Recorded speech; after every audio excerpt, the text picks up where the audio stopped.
l'ascenseur. Cette merveille d'ingénierie nous permet d'atteindre des sommets d'une simple pression de l'index. Comment cette machine permet-elle à ses occupants de monter et descendre sans jamais chuter? Grâce à la coordination de dizaines de milliers de pièces. L'extérieur est composé de 2 portes coulissantes qui détectent à quel moment se refermer en toute sécurité. Au-dessus, des câbles d'acier à haute résistance assurent la stabilité de la cabine.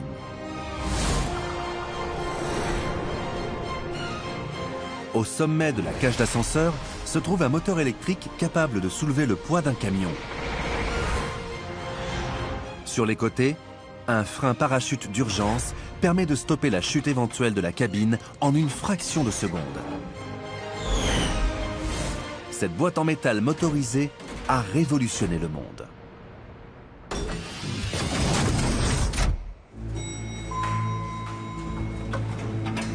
Les portes de l'ascenseur doivent être solides.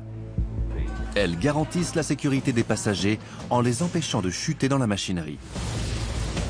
Leur robustesse est garantie par leur mode de fabrication, comme dans cet entrepôt de 60 000 m² dans le Tennessee.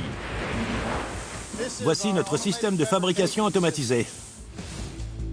Kiss supervise la machine qui fabrique les portes. La fabrication des pièces à partir de plaques de métal brut est entièrement automatisée. C'est un outil magnifique. Il m'arrive d'observer le processus depuis la passerelle. Cette chaîne occupe une place à part dans mon cœur.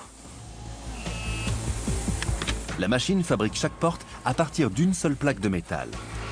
Elle commence par une découpe aux dimensions. Puis, elle replie les côtés pour leur donner une forme creuse et résistante. C'est ce qui confère aux portes leur robustesse et leur légèreté. Cette machine est capable de produire plus de 80 000 portes par an.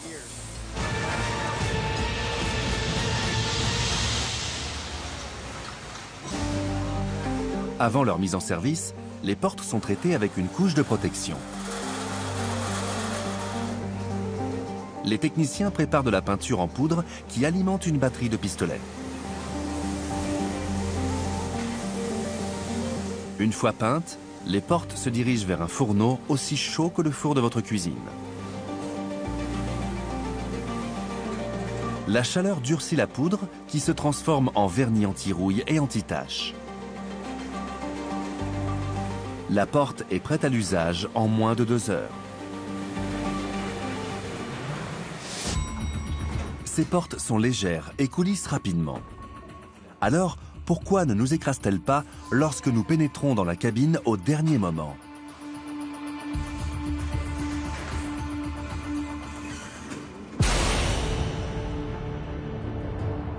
À l'intérieur des portes, des capteurs tracent un faisceau de lumière infrarouge. Tout ce qui le traverse déclenche un signal au niveau des moteurs des portes.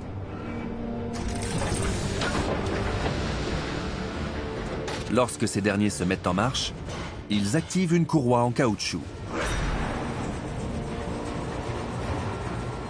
La courroie actionne l'ouverture des portes en une fraction de seconde.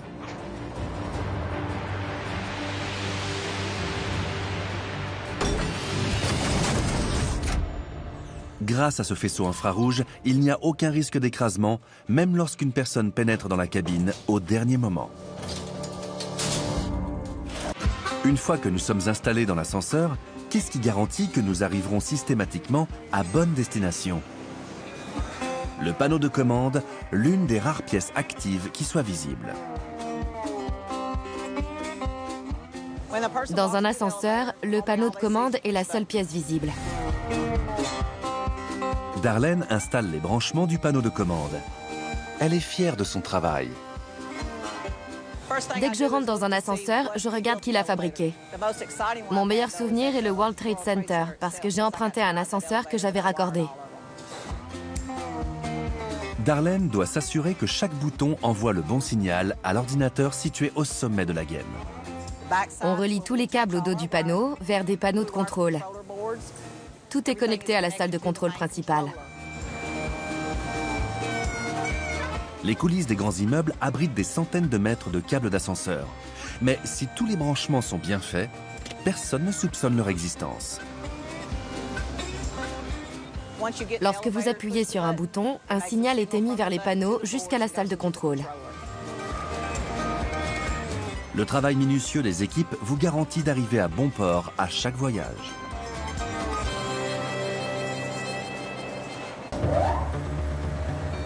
Cet ascenseur de 2,5 tonnes se déplace à la vitesse d'1 mètre par seconde. Sa progression doit se faire en douceur car les usagers n'apprécient pas les à-coups. Pour ce faire, les roues de poulie doivent être parfaitement façonnées. Voici une des pièces de notre ascenseur. Elle permet d'enrouler les câbles qui suspendent la cabine. Daryl vérifie soigneusement chaque poulie qui quitte l'atelier. Les ouvriers façonnent ces roues à toute épreuve à partir d'un bloc d'acier massif de 50 kg. Les gorges de la poulie doivent être parfaitement lisses et arrondies. Dans le cas contraire, les câbles en acier risqueraient de s'entrechoquer et de provoquer des à-coups pendant le trajet de la cabine.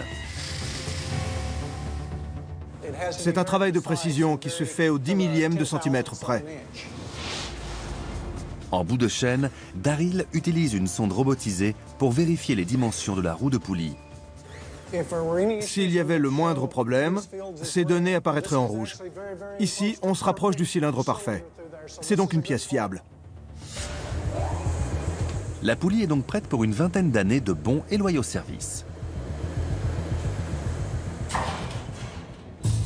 Cet ascenseur peut transporter une vingtaine de personnes le long d'une gaine de 30 étages. Si sa vitesse devenait incontrôlable, les conséquences seraient désastreuses. Alors comment la cabine se comporte-t-elle en cas de chute ?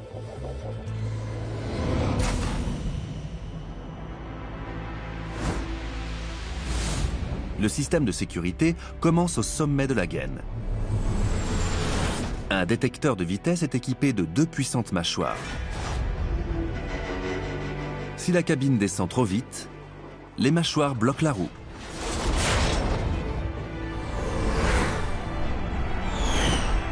Ce mécanisme déclenche un levier sous la cabine. Si tous les autres dispositifs échouent, le levier actionne un système de sécurité composé de mâchoires qui saisissent les guides et immobilisent la cabine.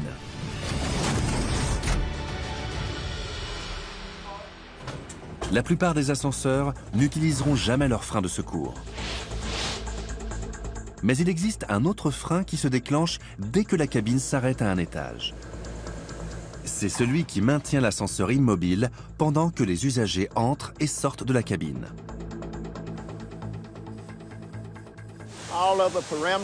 Tous les paramètres de la machine ont été réglés et je vais tester le dispositif.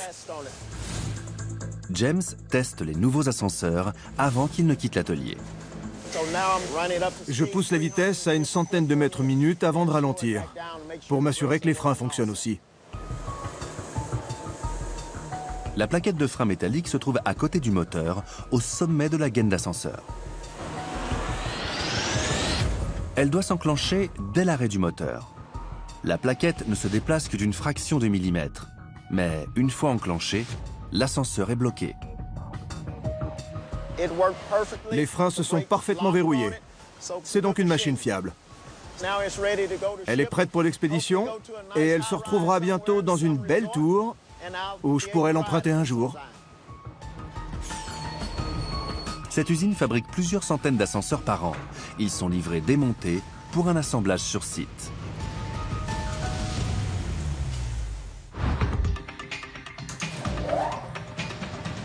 C'est une machine courante qui accomplit une véritable prouesse. Sans ascenseur, la vie dans les hauts immeubles modernes serait impossible.